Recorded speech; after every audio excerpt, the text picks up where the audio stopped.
Você sabe tudo, já que lê jornais. E mesmo se você não os lê, você sabe que um condutor, quando é percorrido por uma corrente, gera um campo magnético, tal como a bússola tende a se colocar perpendicularmente ao fio, e nesse sentido aqui, se não me falha a memória.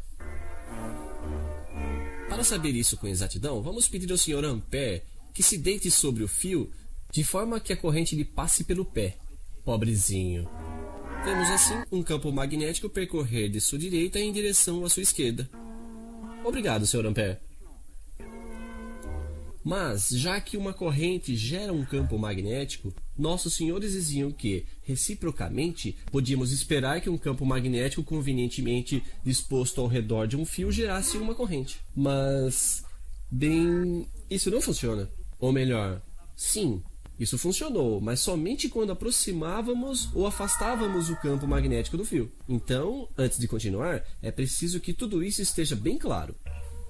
Uma corrente cria um campo magnético, mas um campo magnético não cria corrente, exceto quando ele começa a variar. Dizemos então que há uma corrente induzida. Para dizer a verdade, o campo magnético criado por uma só corrente não tem um valor extravagante. Mas fazemos passar a mesma corrente várias vezes seguidas no mesmo sentido e temos uma bobina.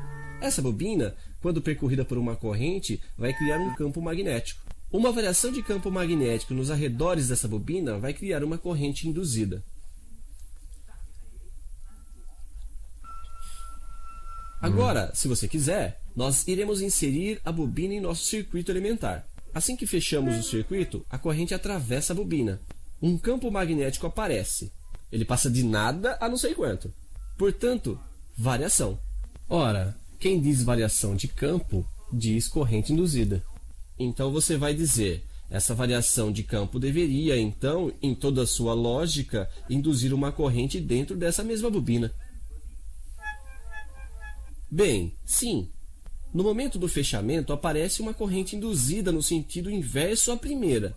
Corrente que vai desaparecer assim que o campo estiver acabando de variar. O que quer dizer, na prática, que no fechamento a corrente principal levará um certo tempo para atingir o seu valor máximo. A bobina, no final das contas, seria um tipo de criatura que não gosta muito de mudanças. Um certo senhor Lenz tinha o hábito de dizer que uma bobina induzia uma corrente que se opunha às variações daquela que a geraria. Dessa forma, assim que a corrente que a atravessa aumenta, ela tenta contrariar esse aumento. Quando a corrente é estabilizada, ela nem dá bola. Mas, se de repente ela começa a diminuir, ela se opõe a essa diminuição, induzindo uma corrente no mesmo sentido, como que para substituir a corrente principal inadimplente. A corrente induzida por uma bobina depende do que chamamos de sua indutância. Anote, L, indutância expressa em Henry, do nome Sr. Henry, que era americano. A indutância da bobina depende principalmente, e você terá dúvidas, do número de espiras, mas de várias outras coisas também, como o seu comprimento e o tipo de núcleo sobre o qual ela é enrolada. Assim, quando fechamos um circuito munido de uma bobina, a intensidade leva um certo tempo para atingir o seu valor máximo. E se nós a fizéssemos desenhar uma curva, ela teria essa aparência aqui.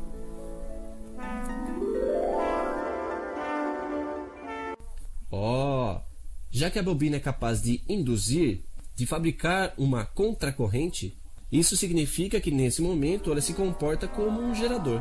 E, efetivamente, nós mediríamos em seus terminais uma tensão U.